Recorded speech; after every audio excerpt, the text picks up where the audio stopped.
বেনারস আরাম, বিলাসিতা বা সহজে ঘুরে দেখবার শহর নয়। বেনারস হলো এক টুকরো প্রাচীন ভারতবর্ষ। তাই বেনারসকে ভালোভাবে ঘুরতে, চিনতে, জানতে বা উপলব্ধি করতে লাগবে তিনটে জিনিস: ধৈর্য, একাগ্রতা আর পরিশ্রম। বেনারস ভ্রমণ মানে শুধুমাত্র কাশী বিশ্বনাথ দর্শন বা গঙ্গায় সন্ধ্যারতি দেখে চলে আসা নয়। যানবাহনের বিলাসিতা ছেড়ে পায়ে হেঁটে গঙ্গার প্রাচীন ঘাটগুলো ঘুরে দেখা, ভোরবেলায় উঠে সূর্য নমস্কার, যোগাভ্যাস এবং তার সঙ্গে গঙ্গার সৌন্দর্যকে চোখ মেলে উপলব্ধি করা, বহু মানুষের ভিড়ে নিজেকে মিশিয়ে সংকীর্ণ অলিগলি পথ ফেলে বেনারসের বিশেষ খাবারের স্বাদ খুঁজে নেওয়া, এ সব কিছু মিলিয়ে বেনারস ভ্রমণ।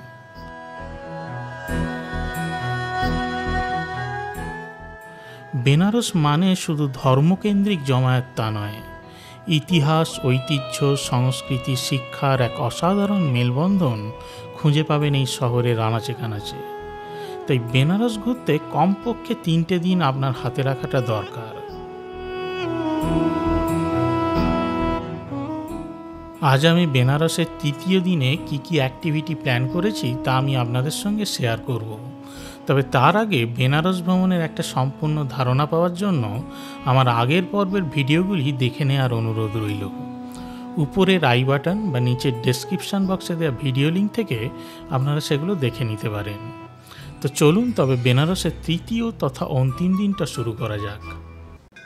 আমরা প্রথম দুটো দিনে কাশী বিশ্বনাথ দর্শন, দশাশ্বমেধ ঘাটের সন্ধ্যারতি, গঙ্গায় নৌকা ভ্রমণ, অস্সিঘাটের মঙ্গলারতি এবং বেশ কিছু সাইট সিইং ঘুরে এসেছি। বাকি রয়েছে আর বেশ কিছু সাইট সিইং স্পট। তাই সকালের জলখাবারটা সেরে বেরিয়ে পড়ব বাকি জায়গাগুলোর উদ্দেশ্যে। আমার মতে বেনারস কিন্তু হোটেলে বসে বসে খাওয়ার জায়গা নয়। বেনারসের ভালো ভালো খাবারের স্বাদ পেতে আপনাকে ঘুরতে হবে এখানকার পথঘাট, অলিগলি। যারা গদৌলিয়ার কাছাকাছি এলাকায় আছেন তারা ব্রেকফাস্ট করতে চলে আসতে পারেন মধুর জলপান নামক এই ছোট্ট দোকানে। এই দোকানটায় কিন্তু জিলিপি, গোলাপ জামুন খুব নাম করা, আর তার সঙ্গে কচুরি, সিঙাড়াও এখানে পেয়ে যাবেন, আর প্রত্যেকটা ঘিয়ে ভাজা। আর যারা বিশ্বনাথ মন্দিরের কাছাকাছি এলাকায় বা ঘাটের কাছাকাছি এলাকায় হোটেল নিয়েছেন তারা হাঁটতে হাঁটতে চলে আসতে পারেন ঠাটেরি বাজারের কাছে বিখ্যাত দোকান দ্য রাম ভান্ডারে। এই দোকানটা কচুরির জন্য বেনারস বিখ্যাত। কচুরিটার মধ্যে উড়হর ডাল আর হিঙের স্টাফিং থাকে, আর দেশি ঘিয়ে ভাজা। আলুর তরকারিটা বিভিন্ন সিজনাল সবজি মেশানো থাকে আর ছোলা মেশানো থাকে। টেস্টটা কিন্তু দারুণ। আর তার সঙ্গে এদের জিলিপিটাও ট্রাই করতে কিন্তু ভুলবেন না। আর এই দোকানগুলো সবকটাই সকাল 8টা থেকে 11টা পর্যন্ত কচুরি পাওয়া যায়। কাশী বিশ্বনাথ মন্দিরের 4 নম্বর গেটের খুব কাছেই আছে মণিকর্ণিকা দ্বার বা গেট। এই গেটের ডান দিক দিয়ে একটা সরু গলি পৌঁছে গেছে বিশ্বনাথ করিডোরের ঘাটের দিকে, আর বাঁ দিকের গলি ধরে পৌঁছে যাওয়া যায় মণিকর্ণিকা ঘাটে। আপনারা বিশ্বনাথ মন্দিরে পুজো দেওয়ার পর একটা খাবারের দোকানে আসতে কিন্তু ভুলবেন না। সেটা হচ্ছে বেনারসের বিখ্যাত ব্লু লস্যি শপ। কচৌরি গলির মধ্যে এই ছোট্ট লস্যির দোকানে এখন কিন্তু বিদেশিরাও চলে আসে।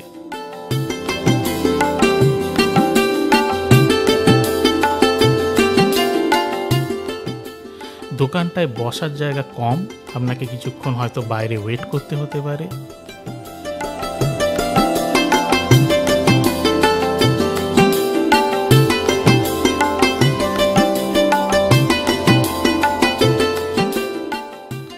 এখানের অল সিজন ফেভারিট মালাই লস্যি ছাড়াও পাওয়া যায় বিভিন্ন ধরনের ফ্রুট লস্যি।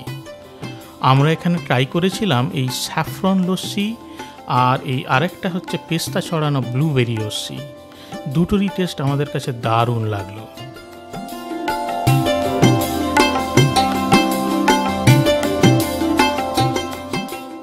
এগুলো ছাড়াও বিশ্বনাথ 4 নম্বর গেটের কাছাকাছি রাজা কাটরা চকের কাছে আছে একটা বিখ্যাত চায়ের দোকান লক্ষ্মী চায়ওয়ালা, আর আরেকটা কচুরির দোকান নীলু কচুরি ভান্ডার।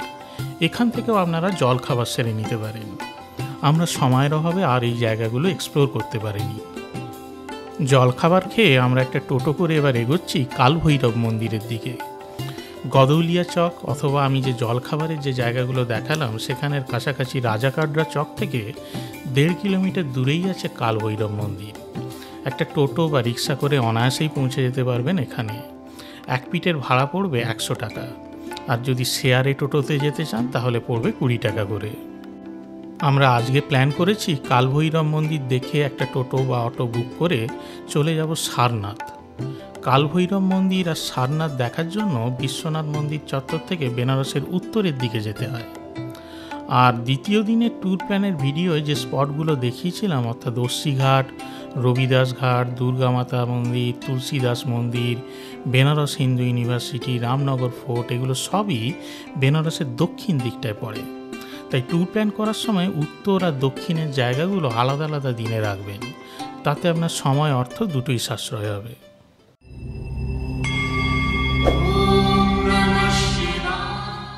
এই কালভৈরব মন্দিরে শিবের রুদ্রমূর্তি পূজিত হয়। বলা হয় কাশীর রক্ষাকর্তা যদি হন শিব, তাহলে কালভৈরব হলো কাশীর কোতোয়াল। পুরাণ মতে শিব অসুর দমনে কালভৈরব বা রুদ্রমূর্তি ধারণ করেন। আর শিবের এই রুদ্ররূপের পূজা সকল ভক্তদের খারাপ গুণ অর্থাৎ লোভ, রাগ এই সমস্ত থেকে দূর করে। স্থানীয় লোকমুখে একটা কথা প্রচলিত আছে যে প্রথমে কালভৈরব দর্শন করে তবেই নাকি কাশীর বিশ্বনাথ মন্দির দর্শন করতে হয়।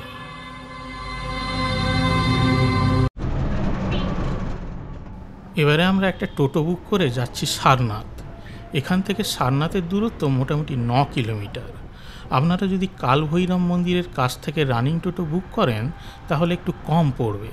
এখান থেকে সারনাথ ঘুরিয়ে আবার হোটেলে পৌঁছে দিতে ভাড়া দরদাম করে মোটামুটি 400 থেকে 500 টাকার মধ্যে হয়ে যাবে।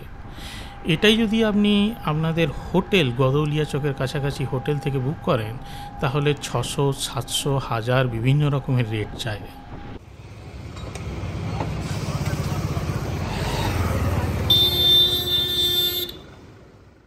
সারনাথের মিউজিয়াম আর রুইন সাইটটা দুটো ঘোরার জন্য টিকিট কাটতে হয় 25 টাকা করে। এখানে গেটের সামনে একটা কিউআর কোড লাগানো আছে। এই কিউআর কোডটা স্ক্যান করে আপনারা ইউপিআই বা কার্ড দিয়ে পেমেন্ট করে টিকিট কেটে নিতে পারবেন। এই দিকটায় আছে সারনাথের রুইন সাইটটার এন্ট্রান্স, অর্থাৎ ধ্বংসপ্রাপ্ত জায়গাটার এন্ট্রান্স। ঢোকার মুখেই গভর্নমেন্ট সার্টিফাইড অনেক গাইড থাকে। পুরো জায়গাটা বুঝে নেওয়ার জন্য আমরা একটা গাইড নিলাম।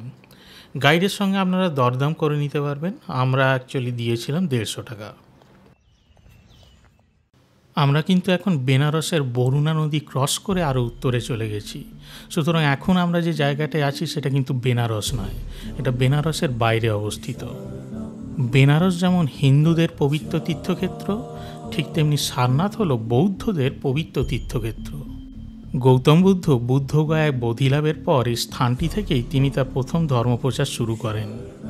বুদ্ধগয়ায় গৌতম বুদ্ধের বোধিবৃক্ষের নিচে তপস্যাকালে তিনি একদিন এক মহিলা সুজাতার কাছ থেকে অন্ন গ্রহণ করেন। সেই সময় তার সঙ্গে আরও 5 জন শিষ্য ছিল। তপস্যাকালে তিনি অন্ন গ্রহণ করেছেন, তাও আবার এক মহিলার থেকে। এটা দেখে তার ওই 5 শিষ্য গৌতম বুদ্ধকে ছেড়ে চলে যায়। গৌতম বুদ্ধ কিন্তু তিনি অন্ন গ্রহণ করার পরে শক্তি সঞ্চয় করে পূর্ণদমে তপস্যা চালিয়ে যান এবং অবশেষে দীর্ঘ তপস্যার পরে বোধি বা জ্ঞান লাভ করেন এবং তারপর আসেন এই সারনাথে।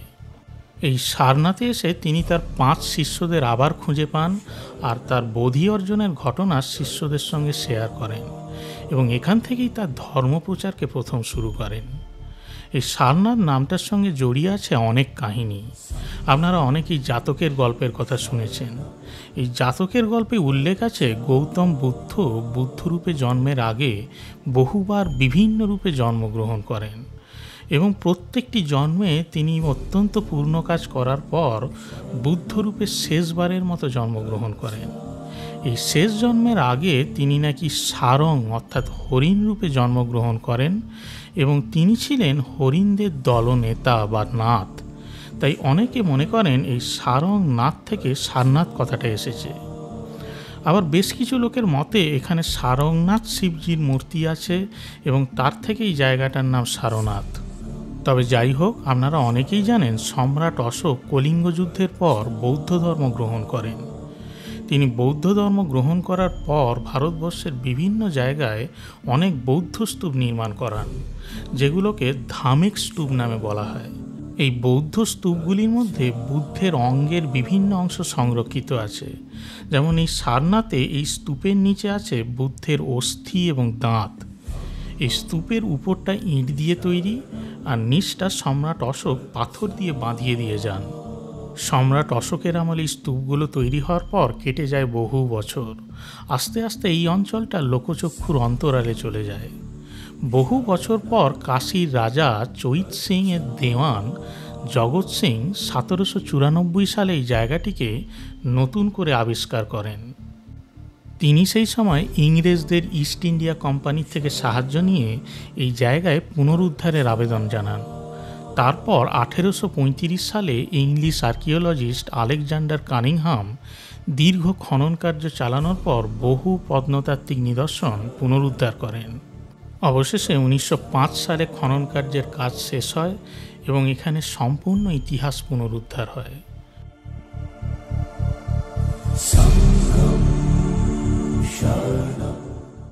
আপনারা সামনের এই যে কাঁচ দিয়ে ঘেরা জায়গাটা দেখছেন, এখানেই ছিল সম্রাট অশোকের তৈরি অশোক স্তম্ভ। এখান থেকেই প্রথম পাওয়া যায়। এর মাথাটা এখন মিউজিয়ামে রাখা আছে।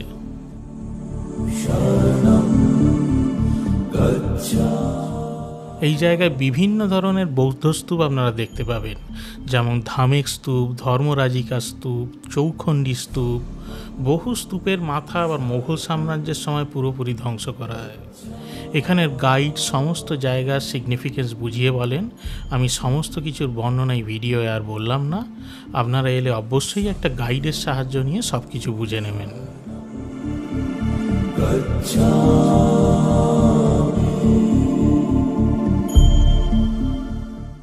এই দিকটা আছে সারনাথ আর্কিওলজিক্যাল মিউজিয়াম। এখানে কিন্তু আপনাকে মোবাইল ফোন, ব্যাগ জমা রেখে তবে গিয়েই ঢুকতে হবে। এই ধ্বংসাবশেষের জায়গা থেকে পাওয়া প্রচুর নিদর্শন এখন এই মিউজিয়ামে রাখা আছে। এখন এই মিউজিয়াম আর পুরো জায়গাটাই আর্কিওলজিক্যাল সার্ভে অফ ইন্ডিয়ার মেনটেনেন্সে আছে।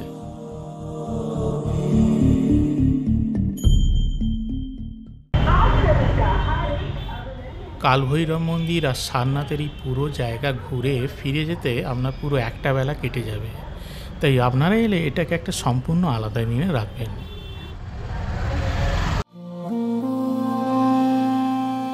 বিকেলবেলাগুলো সময় থাকলে আপনারা অবশ্যই বিভিন্ন ঘাটগুলো হেঁটে হেঁটে ঘোরবার চেষ্টা করবেন। প্রত্যেকটা ঘাটের আনাচে কানাচে লুকিয়ে আছে অনেক সৌন্দর্য আর ঐতিহ্য। সর্বোপরি ঘুরতে ঘুরতে আপনি একটা প্রাচীন ভারতবর্ষকে উপলব্ধি করতে পারবেন।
এবারে ফিরে এলাম হোটেলে। আমরা বেশ কয়েকদিন রাতের ডিনারটা করতে চলে আসছি এই রেস্টুরেন্টটায়। নাম অন্নপূর্ণা রাসোই। এটা গির্জাঘর মোড়ের কাছে গির্জার ঠিক অপোজিট ফুটের রাস্তার উপরেই পড়ে। ঢুকেই এদের বসার অ্যারেঞ্জমেন্টটা আমার বেশ ইউনিক লাগলো। ফ্যামিলির সাথে গল্প করতে করতে বসে খাওয়ার মতো পরিবেশ, আর সিটগুলোতে বেশ পা ছড়িয়ে বা বাবু হয়ে বসেও খাওয়া যাবে। এদের খাবারের টেস্টগুলো কিন্তু আমাদের বেশ ভালো লেগেছে। বিভিন্ন দিনে আমরা বিভিন্ন খাবার ট্রাই করেছি এবং কোনো দিনই টেস্টে কিন্তু নিরাশ হইনি। হ্যাঁ, সমস্ত আইটেমই কিন্তু ভেজ আইটেম। আর আপনারা হয়তো জানেন যে ইউপি গভর্নমেন্টের নিয়ম অনুযায়ী মন্দির চত্বরের 1 কিলোমিটার রেডিয়াসের মধ্যে আপনারা কিন্তু কোনো নন ভেজের দোকান পাবেন না। আমাদের নেক্সট দিনের প্ল্যান হচ্ছে এখান থেকে আমরা সকাল সকাল বেরিয়ে যাব এলাহাবাদ প্রয়াগরাজ। সেখানে সঙ্গমে চান করে বিভিন্ন জায়গা ঘুরে আবার চলে আসব বেনারসে। এলাহাবাদের ট্যুর প্ল্যানটা দেখতে চ্যানেলটিকে সাবস্ক্রাইব করে সঙ্গে থাকবেন। ধন্যবাদ।